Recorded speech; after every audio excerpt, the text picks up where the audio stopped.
Tersesat di alas Purwo. Berdasarkan kisah nyata seorang jurnalis dokumenter pada tahun 2011. Alas Purwo bukan sekedar hutan tua di ujung timur Jawa. Ia adalah gerbang menuju dunia lain. Kisah nyata seorang jurnalis yang tersesat di jalur gaib, mendengar gamelan tengah malam, hingga bertemu sosok wanita berselendang putih yang memanggil dari balik pohon. Tak semua yang masuk bisa pulang dengan utuh. Ini bukan legenda, ini pernah benar-benar terjadi. Banyak orang bilang Alas Purwo di Banyuwangi itu bukan hutan biasa. Konon, ini adalah tempat bersemayamnya kerajaan jin, lokasi semedi para leluhur, dan pintu gaib yang hanya terbuka bagi mereka yang terpilih. Cerita ini dialami oleh Agung, seorang jurnalis dokumenter dari Surabaya yang datang ke Alas Purwo tahun 2011 untuk meliputi ritual spiritual yang dilakukan oleh sekelompok orang menjelang malam 1 Suro. Tapi apa yang ia temui bukan sekedar ritual. Ia menemukan dirinya masuk terlalu dalam ke hutan, baik secara fisik maupun spiritual. Agung datang bersama 2 orang kru, Dani sebagai kameramen dan Raka sebagai asisten logistik.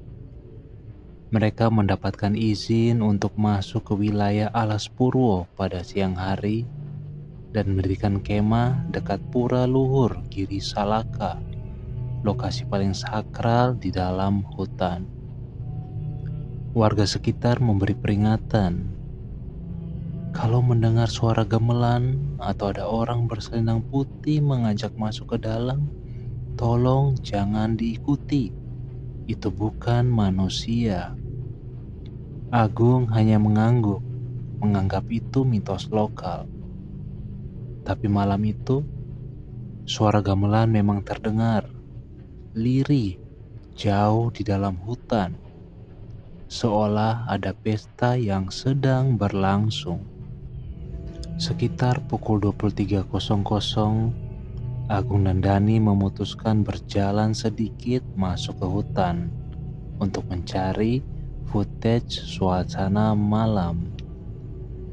Di tengah kegelapan dan kabut tipis, mereka melihat kilatan cahaya obor dari kejauhan, dan samar-samar bayangan orang-orang menari. Penasaran, mereka dekati. Tapi saat mereka sampai di lokasi, tidak ada siapa-siapa.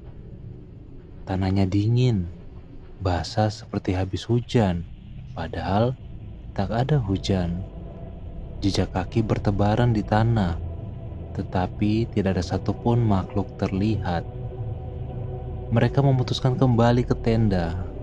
Namun saat kembali, jalan yang mereka lewati sebelumnya tidak ada. Mereka menyusuri jalan setapak yang sama, namun kembali ke tempat yang sama 3 kali. Itu adalah lingkaran gaib. Dani mulai panik. Ia berkata ia mendengar seseorang memanggilnya dari balik pohon. "Dani, ayo ikut aku." Agung tidak mendengar apa-apa, tapi mata Dani mulai merah, bibirnya gemetar. Dia cantik banget, Mas. Bajunya putih. Dia mau tunjukkan kerajaannya. Agung menamparnya. Dani terdiam, lalu pingsan.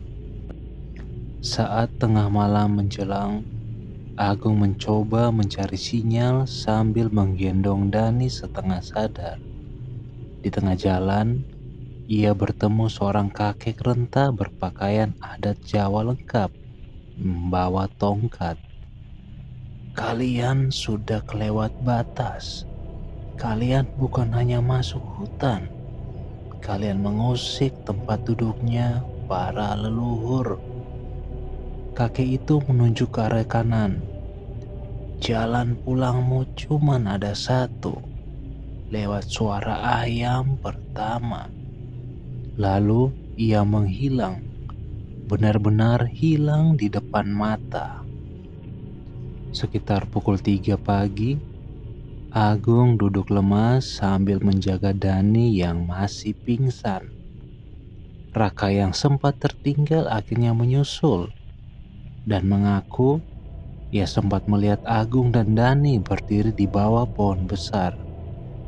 Tapi kalian cuma diam aja mas, kayak patung, padahal aku panggil-panggil. Padahal saat itu Agung dan Dani sudah tersesat jauh ke dalam. Menjelang subuh, mereka mendengar suara ayam berkokok dari kejauhan. Suara pertama itu mereka ikuti. Entah bagaimana, jalur tanah terbuka seperti lorong di antara pepohonan, mengarah ke gerbang kecil yang familiar, pintu masuk pura. Pagi harinya, mereka berhasil keluar dari alas Purwo. Tubuh Dani demam tinggi dan tidak sadarkan diri selama 2 hari. Agung sempat mimisan hebat dan mengalami mimpi yang sama berulang kali. Seorang wanita berpakaian putih duduk di singgasana batu menatapnya tajam. Beberapa minggu setelahnya, saat mengedit rekaman video, Dani menemukan file yang tidak mereka ambil.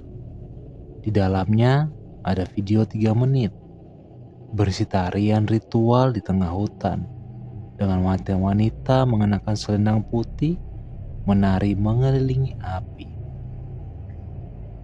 Suara gamelan terdengar jelas, dan di akhir video, kamera seperti diarahkan sendiri, merekam wajah Agung yang sedang tertawa tanpa sadar, matanya kosong. Video itu dihapus, tapi selalu muncul setiap kali mereka nyalakan laptop. Agung tidak pernah kembali ke alas Purwo. Dani pindah keluar kota dan tidak lagi bekerja di dunia media. Raka, ia mulai rajin ke pengajian dan tidak pernah menyentuh kamera lagi. Warga sekitar bilang, jika seseorang terlalu dalam masuk ke hutan alas Purwo tanpa izin, maka ia dianggap sebagai tamu oleh para penunggu. Dan kadang, tamu tidak selalu diizinkan pulang.